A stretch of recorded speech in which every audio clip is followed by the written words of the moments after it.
All right, so Mr. Brennan, if you can briefly tell me what it is you want to introduce through this witness. To remind the court, on direct examination, the defense promoted Dr. Lapasada's credentials, including specifying her successes with the station nightclub fire and her running of her office. I have an audit from 2005, State Department of Rhode Island, Department of Health. In that audit, it paints a very different picture than was presented on direct examination. In that audit, they investigated the chief medical examiner, and they compiled the history of statistics for the medical examiner, which was Dr. Lapasada. There were no reports, incomplete reports, and unsigned reports of over 1,500 individuals between June 30th, 2000 to June 30th, 2005. So in that 5-year period, there was an extraordinary number of individuals that weren't properly attended to, showing negligence, if not malfeasance. It was recommended that the standards, policies, and practices of Dr. Lapasada's office would need to change because of the extraordinary backlog of cases regarding autopsies. In addition, it was noted that the incomplete reports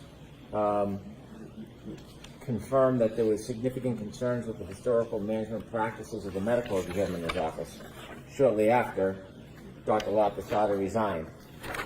In addition, it was promoted that in the station nightclub fire, Dr. Lapasada had a heroic effort, and in her testimony she also noted that there was a failure, or implied there was a failure because the medical examiner or somebody did not go to the scene to look at the turf in front of 34 Fairview Road. She suffered the same criticism for hours and hours after the station nightclub incident. She was contacted with a request to come to the scene. She refused to come to the scene, did not appear for at least 17 hours, directly on point to the claims that she's making against other people is the same conduct she engaged in on a more extreme scale. She testified in Commonwealth versus Tompkins. In Commonwealth versus Tompkins, she was listed and testified as an expert, attempted to testify as an accident reconstructionist, which was denied. Inevitably, the court made conclusions. Actually, in that case, her efforts to be an accident reconstructionist were denied. Then she testified in a case called Patino. And in Patino, after testifying, she received great scrutiny and criticism from the court. The court noted on page 1025 of the transcript, when Dr. Lapasada gave the testimony, she knew the boy wasn't like this because he fell off a bed. She knew the mother was lying. She read the text messages and knew the defendant had beat the boy. The only reason I conclude that she offered such testimony was to distance the defendant from causing those bruises, setting up an argument against malice, but instead destroyed her credibility.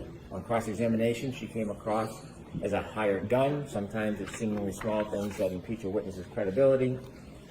Inevitably, on the credibility determination by the court would agree.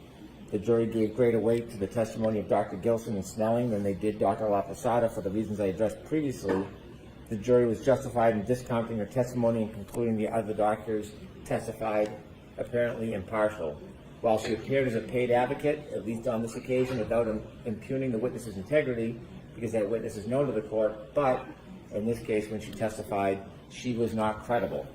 That's a direct credibility determination by another tribunal about her testimony. So I would like to, and that's why I came sidebar rather than ambush, to give the court notice that I'd like to get into the criticisms regarding her run as medical director that led to resignment after she was audited and left 1,500 bodies unattended or incomplete. Also get into the criticism she received for her handling or lack of handling of the station nightclub fire, and finally get into the credibility, adverse credibility determination in the Patino case. So I'm not familiar with the Patino case, so I'll need a copy of that. Yes. All right, Mr. Jackson, I'll hear you. Thank you, Your Honor. First of all, Mr. Britton said that the audit established that, as the chief medical examiner, the audit revealed that she left 1,500 bodies unattended, was his quote. Bodies unattended.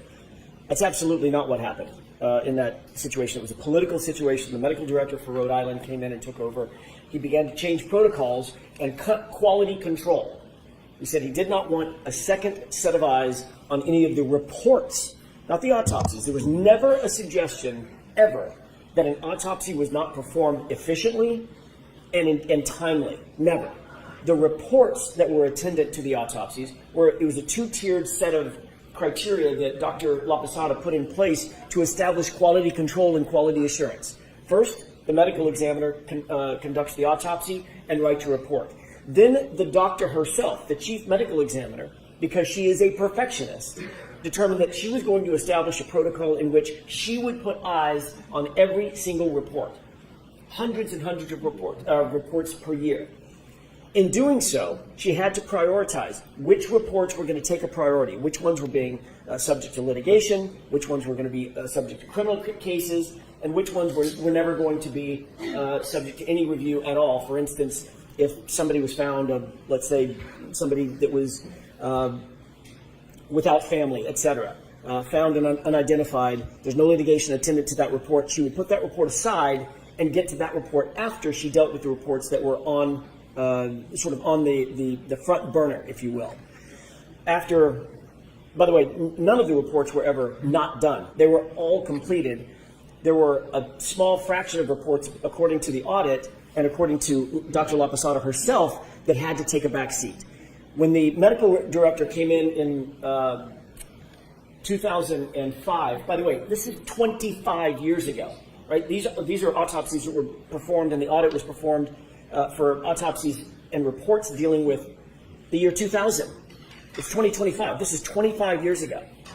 When the new medical director came in for Rhode Island, he said, I don't want any review of any of the reports because it's more efficient and it's faster to get the reports out in a timely fashion. She resisted and said, I will never, ever, and she was published saying this, I will never, ever sacrifice quality for speed.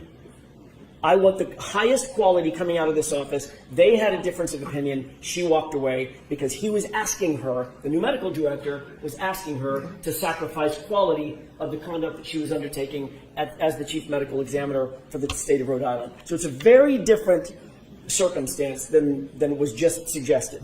No bodies were ever left unattended, ever. Certainly did not involve the other phrase that was just used is negligence and malfeasance. It was a backlog, and they had a very public political fight over it. Number two, with regard to the Station nightclub fire, her staff was on location immediately. She, as the chief medical examiner, was there the same day.